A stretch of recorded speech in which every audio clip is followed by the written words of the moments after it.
जय हिंद प्यारे दोस्तों। आज के इस वीडियो में हम यूपी डीएलएड थर्ड सेमेस्टर का हिंदी विषय का मॉडल पेपर प्रश्न करने वाले हैं। जैसे आपके एग्जाम में प्रश्न पत्र बनते हैं वैसे आपको इस मॉडल पेपर में मिलने वाले हैं, लेकिन यह वह प्रश्न होंगे जो परीक्षा में कई बार आए हैं, जो आपके एग्जाम के लिए काफ़ी महत्वपूर्ण है। तो पहला प्रश्न है, गोदान के लेखक हैं जयशंकर प्रसाद, महादेवी वर्मा, मुंशी प्रेमचंद, रामधारी सिंह दिनकर। तो गोदान के लेखक कौन है? मुंशी प्रेमचंद है। ऑप्शन सी सही होगा। पराजय में प्रयुक्त उपसर्ग है प, जय, परा, अजय। तो पराजय शब्द में प्रयुक्त उपसर्ग कौन सा है? परा। ऑप्शन सी सही होगा। अब पूछ ले, उपसर्ग और प्रत्यय ऐसे शब्दांश जो शब्द के आगे लगकर शब्द के अर्थ को बदलते हैं उन्हें क्या कहा जाता है? उपसर्ग। और ऐसे शब्दांश जो शब्द के पीछे लगकर शब्द के अर्थ को बदलते हैं उन्हें क्या कहा जाता है? प्रत्यय कहा जाता है। इसको याद रखिएगा। अब बढ़ते हैं अगले प्रश्न की ओर। हाथ शब्द का तत्सम रूप है कर, बाहु, हस्त, भुजा। तो हाथ शब्द का तत्सम क्या है? हस्त है। ऑप्शन सी सही होगा। अब जानते हैं कि तत्सम और तद्भव क्या है। ऐसे शब्द जो संस्कृत से हिंदी में आने के बाद में नहीं बदले हैं, मतलब या संस्कृत से हिंदी में वैसे ही ले लिए गए हैं, वह शब्द क्या कहलाते हैं? तत्सम कहलाते हैं। और तद्भव वे शब्द जो संस्कृत से हिंदी में आने के बाद में बदल गए हैं वो क्या कहलाते हैं? तद्भव कहलाते हैं। तत्सम और तद्भव क्लियर रखिएगा, इससे एक प्रश्न आपका जरूर बनता है। अब बात करें अगले प्रश्न की, तो आंखों का तारा होना मुहावरे का अर्थ है बहुत सुंदर होना, बहुत बुद्धिमान होना, बहुत प्रिय होना, बहुत दूर होना। तो आंखों का तारा होने का मतलब है बहुत प्रिय होना। ऑप्शन सी सही है। मेरा बेटा मेरी आंखों का तारा है, मतलब मेरा बेटा मेरे लिए बहुत प्रिय है। तो इसका अर्थ यह हुआ। तो अर्थ भी अगर लिखने को आ जाए तो इसको लिख लीजिएगा, क्योंकि यह बहुविकल्पी अति लघुत्तरी में जरूर यह प्रश्न देखने को मिलते हैं। हमने उन्हीं प्रश्नों को सेलेक्ट किया है जिससे आधारित प्रश्न हर साल पूछे जाते हैं। अगर आप इस मॉडल पेपर को करके जाते हैं और इससे एनालाइज करते हैं कि क्या क्या चीज़ें हमें नहीं आ रही हैं, अगर आप उसको करते हैं तो आप अपने पेपर में बेहतर कर पाएंगे। पांचवा प्रश्न है, जो कभी बूढ़ा न हो उसके लिए एक शब्द। अमर, अजर, अजेय, अक्षय। जो कभी बूढ़ा न हो उसके लिए क्या कहा जाता है? अजर। अजर। ऑप्शन ब सही होगा। बढ़ते हैं अगले प्रश्न की ओर। अब हम अति लघुत्तरीय प्रश्नों को करने वाले हैं। जैसे आपके पेपर में 5 बहुविकल्पी देते हैं, उसके बाद में 6 अति लघुत्तरीय, उसी प्रकार से हमने इस मॉडल पेपर को बनाया है। और देखिए यह प्रश्न 2016, 18, 19, 24 में पूछा गया है। मतलब ऐसे ही, मतलब पर्यायवाची से हर साल प्रश्न देखने को मिलते हैं, इसलिए पर्यायवाची आप लोगों के लिए काफी महत्वपूर्ण हो जाता है।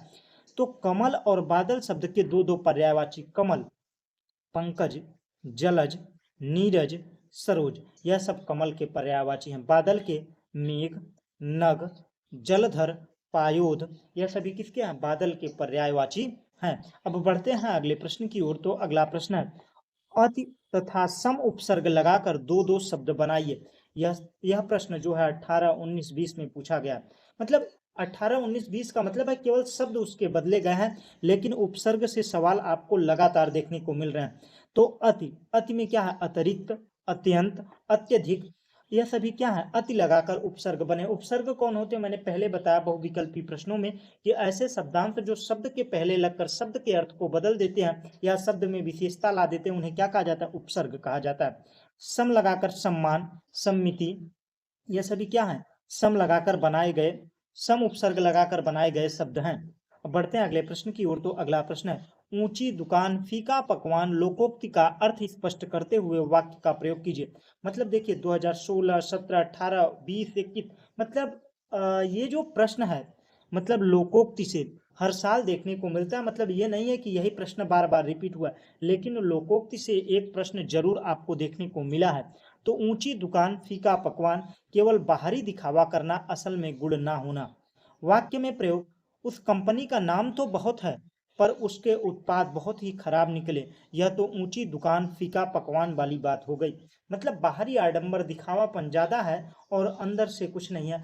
कुछ लोग डीएलएड में ऐसा ही करते हैं, पेपर टाइम में दिखावा के लिए लोगों को बताते हैं, भाई पहले अपना कर लो, अपना मजबूत कर लो, अपनी पेपर लिख लो बेहतर तरीके से, फिर दूसरे को बता।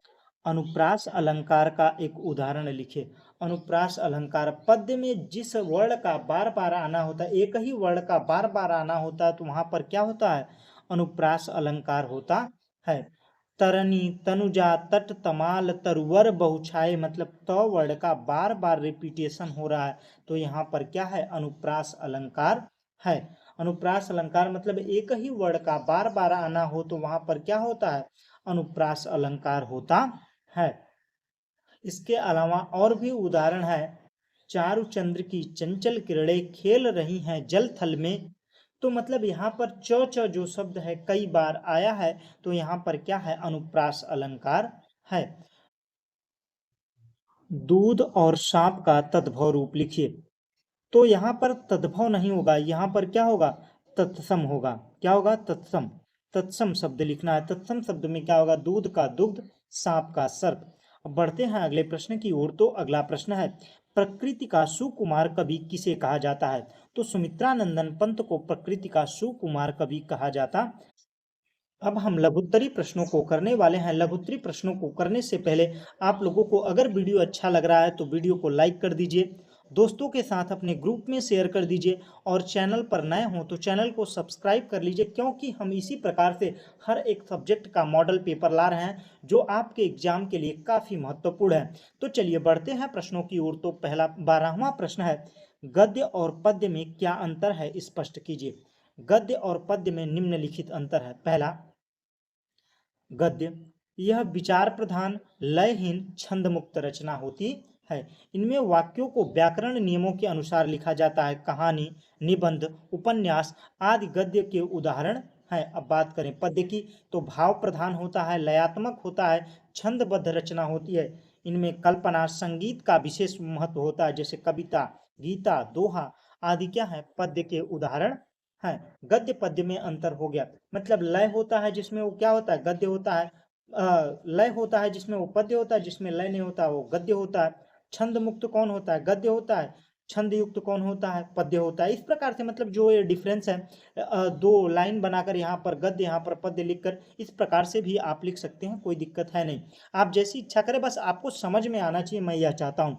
संयुक्त वाक्य किसे कहते हैं, उदाहरण सहित समझाइए। जिन वाक्यों में दो या दो से अधिक स्वतंत्र मुख्य उपवाक्य परंतु इसलिए योजक शब्दों से जुड़े हों, उन्हें संयुक्त वाक्य कहते हैं। मतलब ऐसे दो उपवाक्य जो संयोजक शब्दों से जुड़े होते हैं, उन्हें क्या कहा जाता है, संयुक्त वाक्य कहा जाता है। और उदाहरण, मैं विद्यालय गया, वहां पढ़ाई की। तो यहाँ पर और के जरिए क्या हुआ, इन दो उपवाक्यों को जोड़ा गया है, इन्हें क्या कहा जाता है, संयुक्त वाक्य कहा जाता है। जब योजक चिन्ह लगा होगा, मतलब संयुक्त वाक्यों की पहचान करनी होगी तो योजक चिन्ह लगा होगा। अगर एक ही क्रिया है तो वहां पर सरल वाक्य है, जहां पर एक ही क्रिया है वहां पर सरल वाक्य है, जहां पर योजक चिन्ह लगा है वहां पर संयुक्त वाक्य है। उसके बाद में मिश्रित वाक्य, जहां पर एक मुख्य वाक्य होता है उस पर कई उपवाक्य आश्रित होते हैं, उसे क्या कहा जाता है, मिश्रित उपवाक्य कहा जाता है। मतलब तीन प्रकार के उपवाक्य, सरल, संयुक्त और उसके बाद मिश्रित। यह तीनों मैंने क्लियर कर दिए। और इससे आप लोगों का एक प्रश्न जरूर बनता है, किसी एक त्योहार पर अपने शब्दों में स्वतंत्र अभिव्यक्ति प्रस्तुत कीजिए। तो यह रचनात्मक प्रश्न है। अपनी इच्छा अनुसार कोई भी व्यक्ति, कोई होली पे लिख सकता है, कोई दिवाली पर लिख सकता है। तो आज दीपावली है, आप सभी को दीपावली की हार्दिक शुभकामनाएं, और ऐसे ही मेहनत करते रहें और आप अपने परीक्षा में बेहतर कर सकें। दीपावली, जिसे दिवाली भी कहते हैं, भारत के सबसे प्रमुख त्योहारों में से एक है। यह प्रकाश का त्योहार है। अंधकार पर प्रकाश की, अज्ञान पर ज्ञान की, बुराई पर अच्छाई की विजय का प्रतीक है। इस दिन भगवान राम 14 वर्ष के वनवास पूरा करके अयोध्या लौटे थे, जिनकी खुशियां में अयोध्या वासियों ने घी के दिए जलाए थे। और इसके आगे क्या लिखना है, इस त्योहार की तैयारी कई दिन पहले से शुरू हो जाती है। लोग अपने घरों की साफ सफाई करते हैं, दियों, मोमबत्तियों, रंग बिरंगी लाइटों से सजाते हैं। शाम को माँ लक्ष्मी और गणेश की पूजा की जाती है, मिठाइयाँ बांटी जाती है, पटाखे बुलाए जाते हैं। यह त्योहार हमें यह सिखाता है कि जीवन में हमेशा आशा की किरण होती है और अंत में ही सत्य की जीत होती है। इस प्रकार से आप दीपावली को लिख सकते हैं। इसी के साथ आप सभी को दीपावली की हार्दिक शुभकामनाएं। और चलिए बढ़ते हैं अगले प्रश्न की ओर। तो अगला प्रश्न है, भाषा शिक्षण में प्रयुक्त होने वाले श्रव्य दृश्य सहायक सामग्री का उपयोग क्या है? भाषा शिक्षण में प्रयुक्त होने वाले दृश्य श्रव्य का मतलब टीएलएम, जो देखा भी जाए और सुना भी जाए। तो टीवी क्या है, प्रोजेक्टर क्या है, दृश्य और श्रव्य दोनों हैं। तो भाषा शिक्षण में दृश्य श्रव्य सामग्री का उपयोग शिक्षण प्रक्रिया को रोचक, आकर्षक, प्रभावशाली बनाने के लिए किया जाता है। इसकी उपयोगिता निम्नलिखित है। इसकी उपयोगिता क्या क्या है? यह छात्रों की विभिन्न इंद्रियों, आंख, कान को क्रियाशील बनाती है, जिससे सीखना अधिक स्थायी होता है। मतलब जिसको चित्र के माध्यम से हम देखते हैं तो उसे लंबे समय तक याद रख सकते हैं। यह जटिल विषयों को सरल और स्पष्ट रूप में प्रस्तुत करने का मदद करती है। यह छात्रों की कल्पना शक्ति, चिंतन को बढ़ाती है। यह कक्षा के वातावरण को जीवंत बनाती है और छात्रों की एकाग्रता को बढ़ाती है। अब बढ़ते हैं अगले प्रश्न की ओर। तो क्रिया किसे कहते हैं? सकर्मक और अकर्मक क्रिया, उदाहरण सहित अंतर स्पष्ट कीजिए। क्रिया, जिस शब्द से किसी कार्य के करने या होने का बोध होता है उसे क्या कहते हैं? क्रिया कहते हैं। और देखिए इस प्रश्न को 2018, 19, 20, 23, 24 में लगातार पूछा गया। हम उसी प्रश्नों को ले रहे हैं जो परीक्षा में कई बार पूछे गए हैं। अब इनके प्रकार की बात करते हैं। तो सकर्मक क्रिया, जिस क्रिया का फल कर्ता को छोड़कर कर्म पर पड़ता है उसे सकर्मक क्रिया कहते हैं। उदाहरण, राम पुस्तक पढ़ता है। यहाँ पर पढ़ना क्रिया का फल पुस्तक पर पढ़ रहा है, तो यहाँ पर क्या है? पुस्तक पढ़ रहा है। तो मतलब प्रधानता किसकी है? कर्म की प्रधानता है। अकर्मक क्रिया, अकर्मक क्रिया, जिस क्रिया में फल सीधा कर्ता पर ही पड़ता है, फल का प्रभाव सीधा कर्ता पर पड़ता है, उसे अकर्मक क्रिया कहते हैं। उदाहरण, मोहन सोता है। सोना क्रिया है और फल सीधा मोहन पर पड़ रहा है, तो यहाँ पर क्या है? अकर्मक और सकर्मक। अब बात करते हैं चिन्हों की। तो चिन्हों से एक प्रश्न जरूर देखने को मिलता है, पूर्ण विराम। विस्मय बोधक चिन्हों में क्या अंतर है? तो पूर्ण विराम, इसका प्रयोग वाक्य के समाप्त होने पर किया जाता है। इस वाक्य को पूरा होने का संकेत देता है। यह जो चिन्ह है, यह जब जहां पर लगा होता है इसका मतलब है उसने वाक्य पूरा कर दिया। राम विद्यालय जाता है, पूर्ण विराम। और यहाँ पर डबल उद्धरण चिन्ह है। तो ये जो उद्धरण चिन्ह है ऐसे ऐसे करके, इकहरा उद्धरण चिन्ह होता है, दोहरा उद्धरण चिन्ह होता है। यह जो चिन्ह है वहां पर प्रयोग किया जाता है जब किसी की बात को हूबहू वैसे लिखना होता है, तो इस चिन्ह का हम प्रयोग करते हैं। विस्मय बोधक चिन्ह, इसका प्रयोग हर्ष, शोक, आश्चर्य, घृणा जैसे भावों को व्यक्त करने के लिए किया जाता है। उदाहरण, वाह कितना सुंदर है। तो यहाँ पर वाह में जो विस्मय बोधक चिन्ह लगा है, इसको क्या कहते हैं? विस्मय बोधक चिन्ह कहते हैं। अपने भाव को व्यक्त करने के लिए हम किस चिन्ह का प्रयोग करते हैं? विस्मय बोधक। मौखिक अभिव्यक्ति के उद्देश्यों पर प्रकाश डालिए। तो मौखिक अभिव्यक्ति के प्रमुख उद्देश्य निम्नलिखित हैं। छात्रों में आत्मविश्वास के साथ साथ अपने विचारों को धारा प्रवाह व्यक्त करने की क्षमता विकसित करता है। मौखिक अभिव्यक्ति मतलब जो हमारे अंदर भाव विचार हैं उसको बोलकर प्रकट करना ही क्या है? मौखिक अभिव्यक्ति है। छात्र के शब्द भंडार में वृद्धि करना, उन्हें शुद्ध उच्चारण करना सिखाना, छात्रों को विभिन्न सामाजिक संदर्भों को उचित भाषा का प्रयोग करने में सक्षम बनाना, वार्तालाप, भाषण, वाद विवाद जैसी गतिविधियों में सक्रिय रूप से भाग लेने के लिए प्रोत्साहित करना। और इसके अलावा यह सभी क्या है? मौखिक अभिव्यक्ति के उद्देश्य हैं। इसी के साथ पूरे प्रश्न समाप्त होते हैं। अगर आप लोगों को वीडियो अच्छा लगा तो वीडियो को लाइक कर दीजिए, अपने ग्रुप में, कॉलेज वाले ग्रुप में शेयर कर दीजिए जिससे और लोगों का लाभ हो सके। अगर चैनल पर नए हो और ऐसे ही मॉडल पेपर चाहिए तो आप चैनल को सब्सक्राइब कर लीजिए। Thanks for watching. जय हिंद।